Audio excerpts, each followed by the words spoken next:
Hello, I'm Simon Whistler. You're watching Today I Found Out, and in the video today we're answering a viewer question because David J asks, how did the tradition of putting photos of random naked women in some newspapers start? Just before we get started with today's video, I do want to thank Brilliant for sponsoring this video. To support Today I Found Out and learn more about Brilliant, go to brilliant.org/todayifoundout and sign up for free.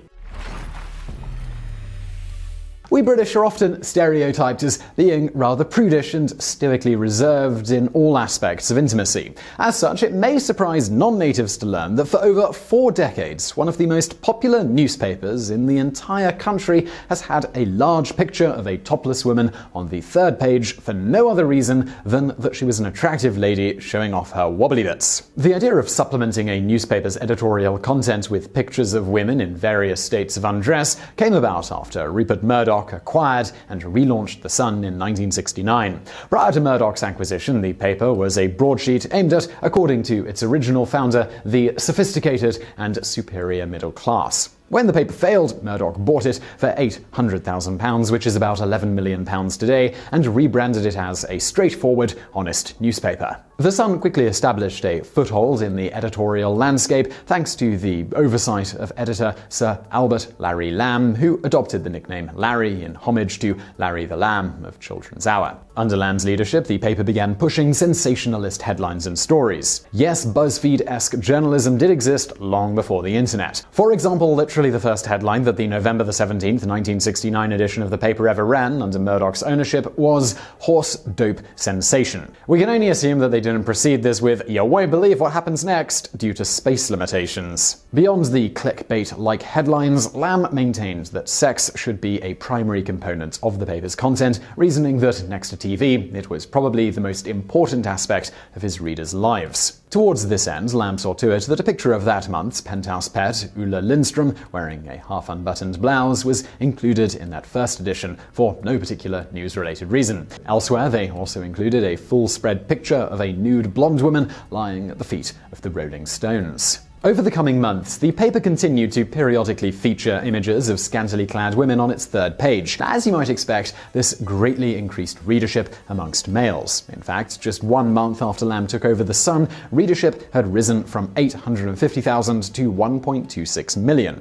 After 1 year, it had grown to 2 million. Not content with scantily clad women, Lamb decided to up the ante. The first topless page 3 girl came on its first anniversary. This went on to be one of the most popular issues up to that point. Doubling down on this success, The Sun began to feature more and more half-naked women, culminating in it becoming a daily feature by the mid-1970s. This inexplicably coincided with The Sun becoming the most popular paper in the entire of the UK, with daily sales swelling to 4 million by 1978. The success of the paper and their page 3 feature was such that many other papers in the UK, such as the Daily Mirror and the Daily Star, followed suit. While as of the making of this video, the latter still maintains the tradition of including lady bits for no particularly newsworthy reason, the Daily Mirror quashed the practice in the 1980s, citing that it was, to quote, demeaning to women. As an aside here, when the Daily Mirror is taking the moral high ground over you, you know you might want to take a moment to reevaluate your decision-making paradigm.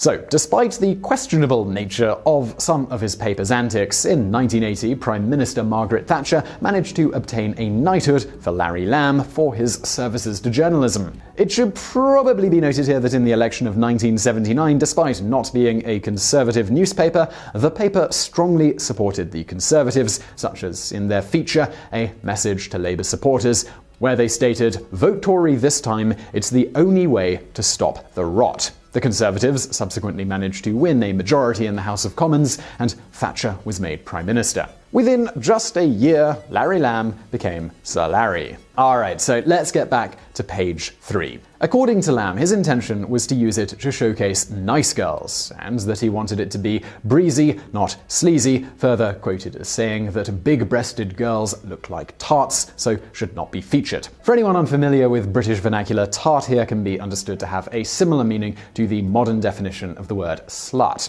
That said, anyone who's taken a look at the archives of the page 3 girls, which of course we did in our deep dive into research, can see that the no big-breasted girls rule wasn't followed very closely. Either that, or Sir Lamb and the Today I Found Out team have very different definitions of what constitutes big-breasted. In any event, despite the success of his paper, partially because of page 3, in his later life, Lamb would come to regret introducing the feature at all. He also lamented the blatant sexism in the workplace that was so common in his heyday, once snapping at his journalists, "Cut out nudges, winks, and leers. Always have second thoughts on stories about the jockstrap world of men only. Remember, women not only smell better, they work harder and deserve better." He also gave the female editor of the Topless section, Joyce Hopkirk, veto control over what content was published there. So, to the surprise of no one, this feature has proven to be contentious with the public right from the very start. This was great for The Sun at the start because it works like free advertising, because other newspapers would feature articles bashing The Sun for their pictures of topless women. As Lamb noted, the more the critics jump up and down, the more popular the feature became. And indeed, it's telling that a paper known for including topless women on its third page abruptly rose from nearly going out of business to the best-selling newspaper in the UK for 4 decades straight after introducing that feature. To add further controversy to the whole thing, the topless women, shown for no other reason than to be eye candy, were occasionally only 16 years old, such as editions featuring Maria Whittaker in 1985 and Samantha Fox in 1983.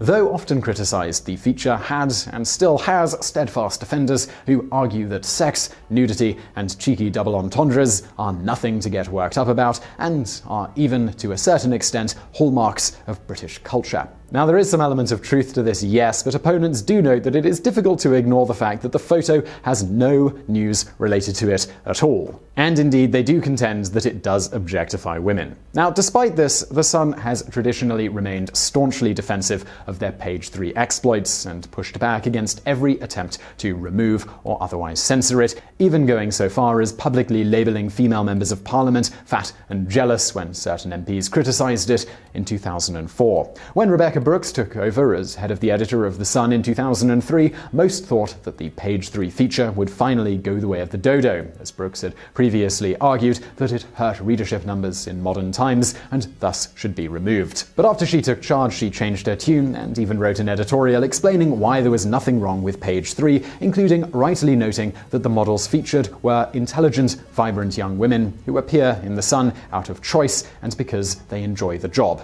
On this note, being featured as the Sun's page 3 girl did indeed help launch many a young woman's successful career in modeling. However, cracks began to emerge as early as 1994 when Rupert Murdoch himself noted that the feature just would not be accepted in any other paper that he owned. In a 2014 interview, Murdoch mentioned that the paper might replace the topless photos with more conservative glamour shots of models. He also openly noted in that interview that the feature was old-fashioned. Murdoch's comments were praised by activists for the No More Page 3 campaign. This was started in 2012 after actress Lucy-Anne Holmes noticed that despite the successes of British female athletes at the 2012 Olympics, the largest picture of a woman in any paper in Britain was on The Sun's page 3. At its peak, the No More Page 3 campaign was reportedly backed by 138 British MPs, as well as the Girl Guides, the Girls' Brigade, most of the teaching trades unions, the College of Midwives, the Scottish Parliament, and the Welsh Assembly. This is in addition to the dozens of universities who refused to stock the paper until the feature was ended. Unlike unsuccessful campaigns against page 3, which generally sought to introduce legislation to stop it, No More Page 3 took a different tack of just requesting the paper voluntarily shelve the feature. The problem with the former approach had been that while many MPs did not like the feature, most were staunchly against legally banning it due to the censorship precedent that this would set. As then Prime Minister David Cameron noted, "On this one, I think it is probably better to leave it to the consumer." Deputy Prime Minister Nick Clegg concurred, stating, "If you don't like it, don't buy it. You don't want to have a moral policeman or woman in Whitehall telling people what they can and cannot see." Thanks to the No More Page 3 campaign and some surveys it spurred, which indicated that although 48% of men had no problem with the feature, a whopping 80% of women did, the paper began taking steps to partially phase it out. The change started with the Sun's Irish edition, which stopped publishing pictures of topless women in 2013. Instead, they replaced them with more conservative, to quote, tasteful images of scantily clad women. In 2015, the British edition followed suit, opting to relegate these topless photos to the web edition of their paper. However, some still feel the editors at The Sun are missing the point of the No More Page 3 campaign completely. The general complaint now put forth is that the problem was never the fact that they were showing women's nipples. As journalist Lucy Johnson of The Independent noted, "The space will still feature a picture of a woman. The only difference is that now she will be allowed to wear a bra, which sends the slightly strange message that it was the model's nipples that were the problem." Thus, the saga continues. And not only for this, but also because while Today, the newspaper that was once widely praised for liberating the nipple, and somewhat less widely for taking the rudeness out of nudeness, has ended the topless tradition they started nearly a half a century ago, but many other British tabloids still maintain it. So in an interesting way, Larry Lamb actually got people buying and reading his paper through his page 3 antics. He put something in the paper that his audience would be interested in, for sure, that's breasts by the way, and that led to people buying it and reading the news, as much as The Sun can qualify as such. This is also an important concept in learning. There has to be something that is relatable to your life when learning in order for the concepts to grab your attention. And this is why Brilliant is such a great way to learn. They connect basic concepts to the cutting edge so that what you're actually learning is immediately applicable and you actually apply that knowledge immediately with Brilliant through solving problems. It's a form of active learning that is just so much more effective than the passive learning that often exists in traditional academic settings. Brilliant provides you with the frameworks for thinking about and solving problems so that you can apply them directly. They do not stress the blind memorization of formulas. This is something that actually can reduce critical thinking. It's also something that most people are simply not interested in, and as we learned from Sir Larry, interest is very